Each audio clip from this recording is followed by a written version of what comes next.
Most people see a dollar bill and think of value, a way to pay for something.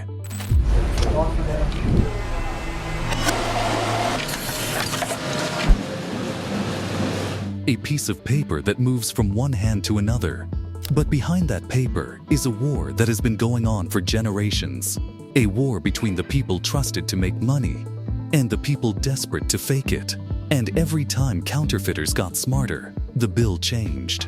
What looks ordinary from a distance starts to feel almost unbelievable up close, because the modern dollar bill was designed to catch a lie. And the deeper you look into how that was done, the crazier it gets. There is something almost funny about counterfeiting.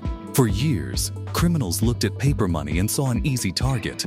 In theory, it should have been simple. Copy the image, print the paper, spend the bill, and walk away. But real money was never built like ordinary paper. That fight shaped the history of US currency. The Bureau of Engraving and Printing began printing currency in 1862.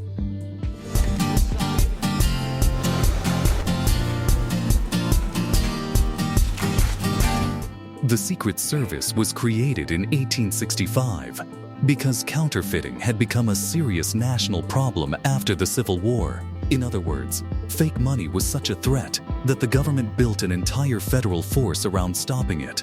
And the battle kept evolving. For a long time, a banknote relied heavily on engraving quality, paper quality, and the skill of the people making it. By the 1990s and early 2000s, digital counterfeiting was growing. US officials said digitally produced counterfeit notes rose from less than 1% of detected counterfeits in 1995 to nearly 40% by 2002. A bill could no longer depend on beauty alone. It had to start fighting back in ways a copier could not follow. And that is where the story gets good. Before the light, the hidden thread, and the tiny text, the first defense is touch. A genuine US note feels wrong in the hands of someone expecting normal paper. The paper is made from a blend of 75% cotton and 25% linen, with red and blue security fibers embedded throughout. That already makes it different from office paper. Then comes the printing. The portraits, lettering, and key design elements are printed through intaglio, a process where ink sits in recessed engraved lines and is pulled onto the paper under heavy pressure. The result is a slightly raised surface with a rough feel.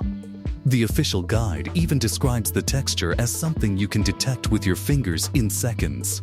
That matters because a fake bill often gets the picture first and the feeling wrong. A scanner can copy an image.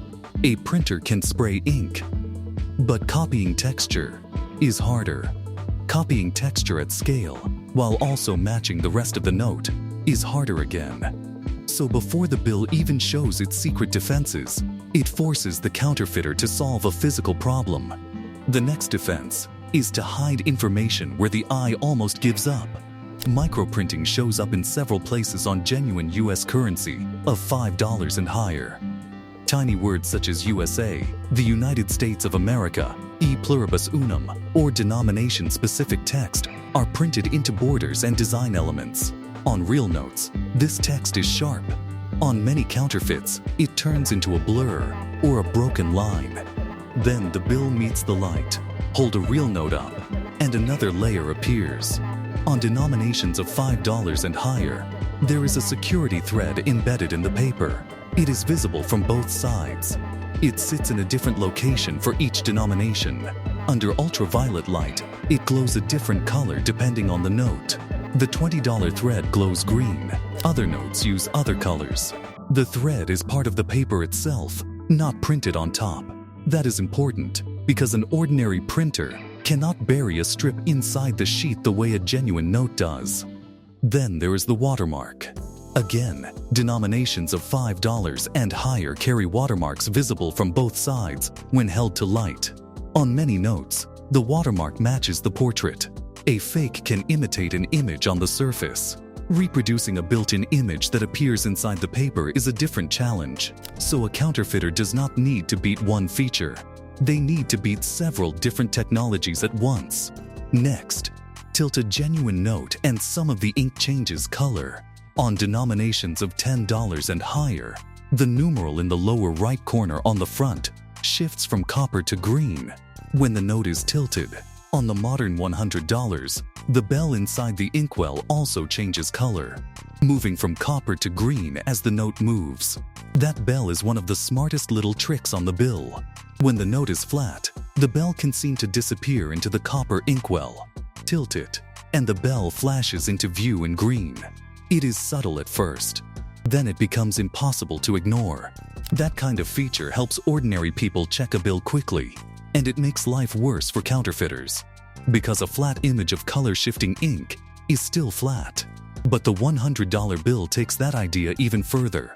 If one feature defines the modern $100 bill, it is the blue 3D security ribbon. This is where people start thinking the whole thing sounds fake. The ribbon is woven into the paper, not printed on it. Inside it are images of bells and 100s. Tilt the note back and forth, and the bells turn into 100s while moving side to side. Tilt it side to side, and they move up and down.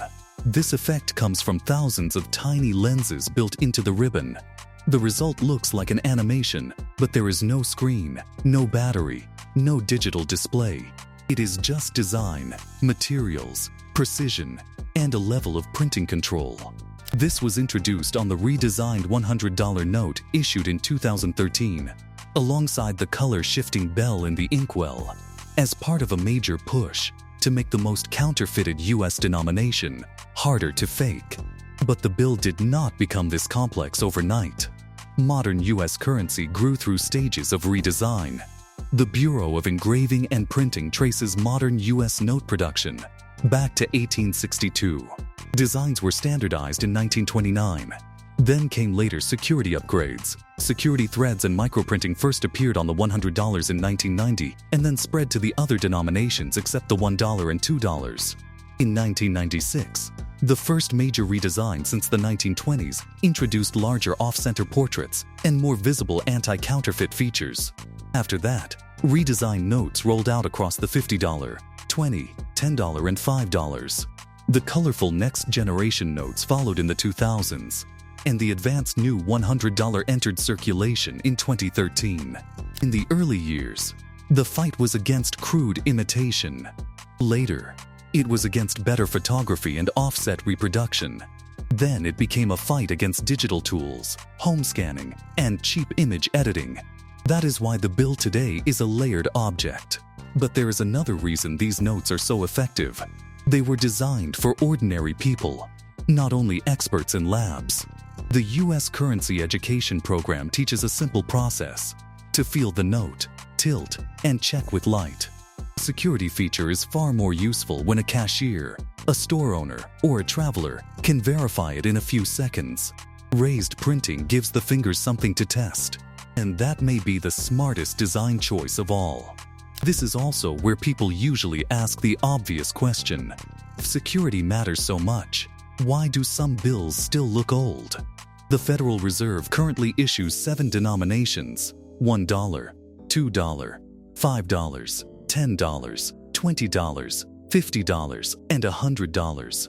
The more advanced anti-counterfeit features are concentrated on the $5 and higher. The $1 and $2 keep older overall designs and do not carry the same set of modern features like embedded security threads and watermarks.